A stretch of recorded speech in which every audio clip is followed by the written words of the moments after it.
We got our 2022 Defender in the shop. Today we're going to be upgrading our reverse light setup. We're going to be taking that one off. We're going to be mounting a bigger one, more flush. Down below we got this 22-inch single row. And tap into the same wiring so we can use the same switch. We got a nice crossbar. Install some rivnuts and get this installed. So let's get it. Here's some of our tools we're going to be using to get this install done. We're going to be using rivnuts. This is our rivnut installer, stainless steel M8s. We're going to drill some holes, install those in the frame, wire strippers, crimpers, miscellaneous stuff, flush cuts for your zip ties, make it a clean install, tape measure, find center, help mark the frame, automatic center punch to help know where we're going to drill our holes.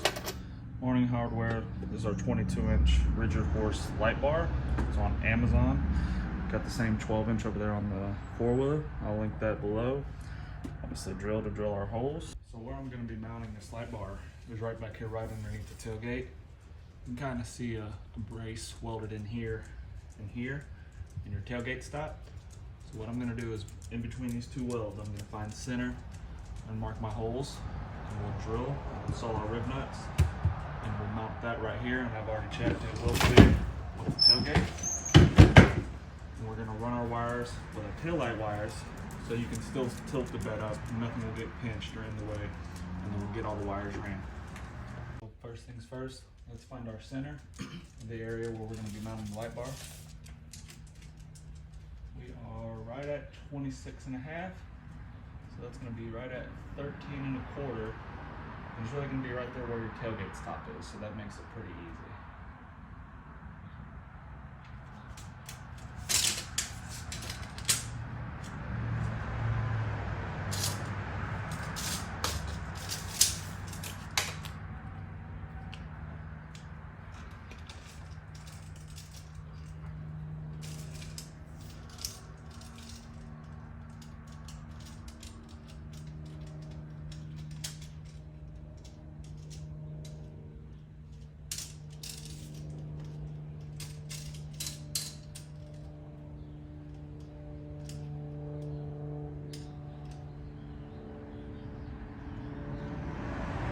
So we found the center of our mounting point.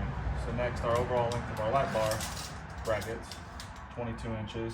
Divide that in half, 11. So measure 11 inches from the center each way, and put some lines so you know where your brackets are going to go. A lot of people might just slap it on there, but I like mine to be centered and clean if at all necessary. So if you don't care, then just drill some holes and mount it up. But for me, I'm going to find center and make this clean. So we've laid out where our mounts are going to land. So I'm going to use my automatic center punch. Get us a guide start for our drill. Got that started. Same on the other side. Get these guide holes drilled. Drill them out to the correct size for our rivnuts, and then we'll get those installed.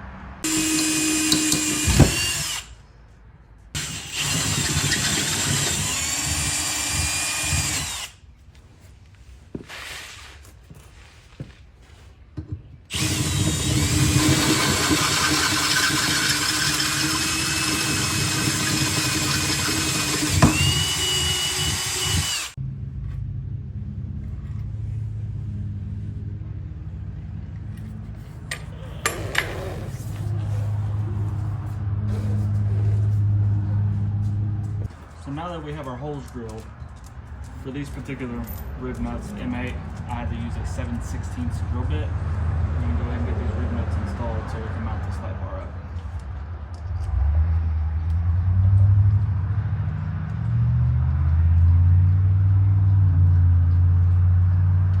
There we go. Mandrel. Insert in the hole. It's nice and flat.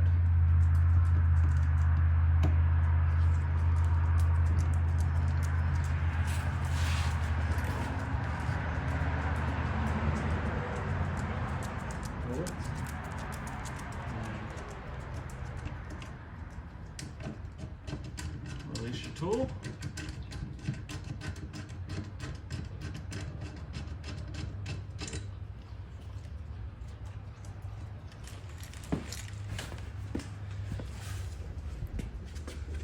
And as we can see,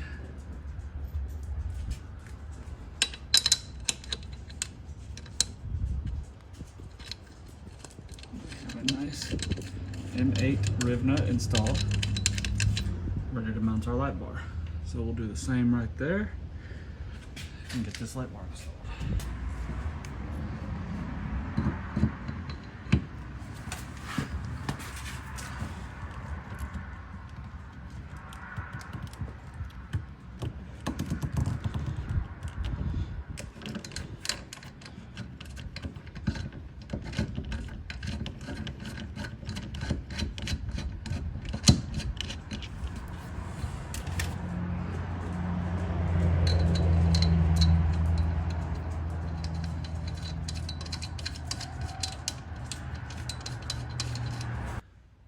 So we've got the light bar mounted with our riv nut hardware. So the next step is we'll get some wire ran. We're going to follow all this factory wiring so the bed will still be able to tilt open. We'll remove that single 10-inch light bar setup that came with the audio forms roof. We'll use that same switch from up top and we'll get it all wired up. This is the wiring and the heat shrink tubing we're going to be using.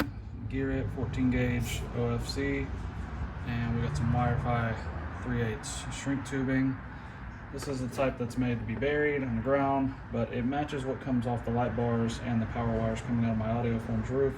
So I wanted everything to match. So we will get this all connected, heat shrinked up, and get it going. Might be hard to tell, but this is adhesive lined heat shrink. So it also seals it up nice and tight. We got our connection made to our new 22-inch light bar for the reverse. Our spool of wire, we'll run it up and get it tapped back in. There's the old 10-inch light bar we took off the roof. Gonna use the same switch that used to power that, which will power our new one, and we'll get it done. Now we're starting to get the wiring ran for the light bar. We're running it with my rock light wiring as well, added some loom. It's another reason why I went with this burial sealed type wiring, is a little bit extra heat resistance while we pass through right here. This is just going to follow all my factory wiring, tuck back up in there, go up the roll cage and tap into the switch. So we'll get all this zip tied and cleaned up and hopefully get it finished up here soon. All right, here it is, all finished up. 22-inch light bar, all wired in. The bed still fully tilts, no wiring gets bind, clears the sway bar, everything like that. That's the wire for the reverse light right there, so we just ran it down and out to the back. Use the switch off the audio forms roof. And there she is. Alrighty, I'll catch you on the next project.